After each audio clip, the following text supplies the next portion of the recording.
Shabbat Shalom.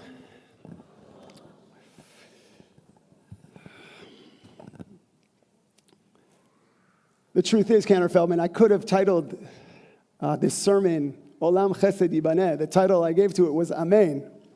But really, we could have also titled it, maybe subtitle, Olam Chesed Yibaneh. We will build this world from love.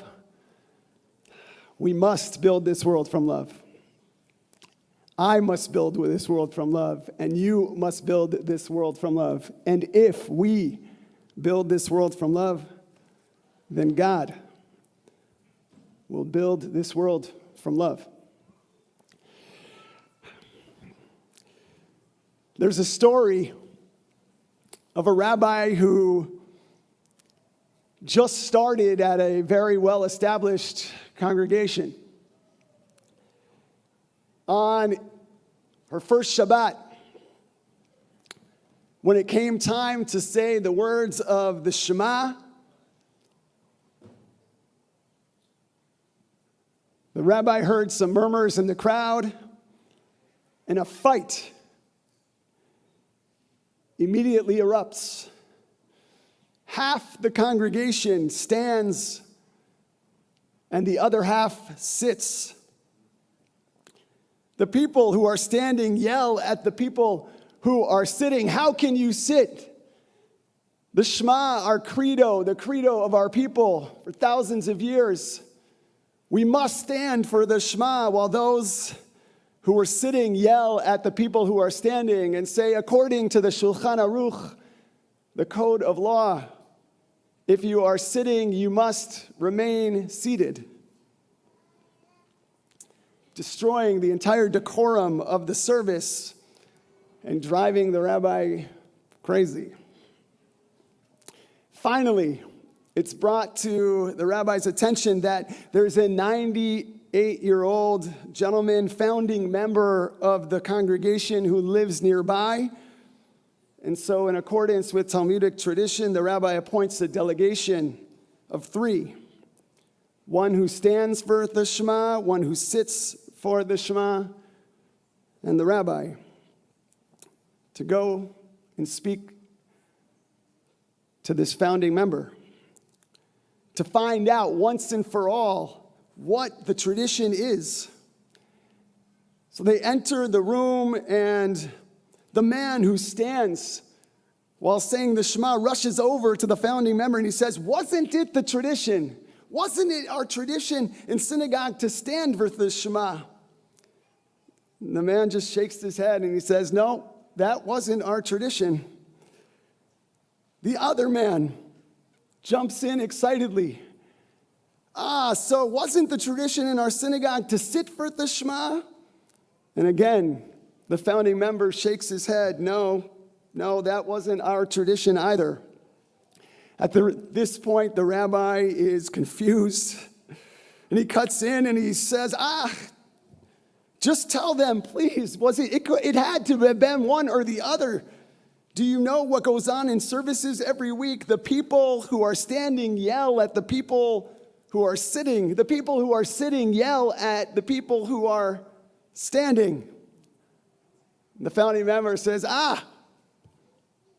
that was the tradition. Well, there's a place in our tradition for disagreement.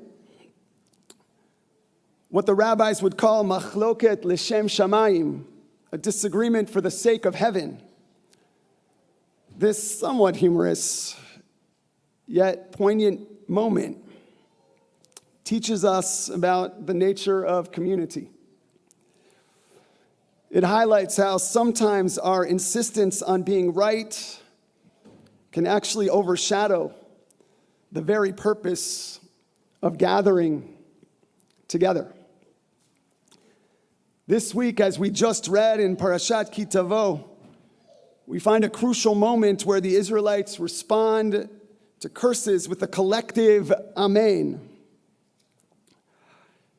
The rabbis of the Talmud actually say that they responded both to the blessings and the curses with Amen. Their response, not just a formality, not just an affirmation or an agreement, but an affirmation of their shared experience. The response of Amen binds them together in both faith and in struggle. Rabbi Sharon Brous of Ikar teaches us that to say Amen is a deeply meritorious act. It's not only a statement of agreement, it's an acknowledgement of another's experience. When we say Amen, we are saying, I see you. I recognize your pain and your joy. In a world where we often feel disconnected, this act becomes a lifeline. The root of the word Amen is emunah, which means faith or belief. To say Amen is to express our faith in each other, to acknowledge that we are all part of a greater narrative. Jewish law actually emphasizes that when someone recites a blessing, we must respond with an Amen immediately. The Talmud teaches that there should be no significant pause between the blessing and our response, because this immediacy signifies our engagement, our recognition of the moment, our commitment to one another. Just this week, I had the honor of being present for a new member of our community who officially joined the Jewish people. As they concluded the blessing for conversion, all of us who were present to witness answered, Amen. We are with you in this sacred moment. You are part of us. We are part of you. At Shiva, for a dear member of our community, or at any service when a member of our community rises to say Kaddish, we answer with Amen. We see you. We are with you in your pain. You are not alone. Today, as two incredible young adults in our tradition, Mia and Juliet, stood on this bima and were called to the Torah for the first time as Benot Mitzvah.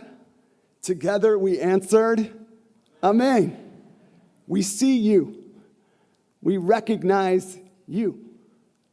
We celebrate you. We are with you on this journey. And now, maybe more than ever, at least in my lifetime, we need to say Amen to the prayers for our people and our homeland. To our brothers and sisters living in Israel, we are with you. Every day, every night, every moment, our hearts, our prayers are with you. This is the essence of our tradition, to validate each other's experiences, to affirm not only the individual, but the collective. Each Amen strengthens our bonds and enriches our communal narrative. In a world that often feels fractured, let us reclaim the power of Amen. Let it be a reminder that showing up for one another, acknowledging our joys and sorrows, is fundamental to our existence. This week, let us practice saying Amen, not just in our prayers, but in our interactions. Let it remind us to listen actively, engage deeply, and stand together as a community. May we embrace the power of Amen as a call to connection, affirming one another's experiences and nurturing our shared humanity. Together, let us navigate the complexities of life, being present for one another, lifting each other up along the way. And let us say, Amen. Shabbat Shalom.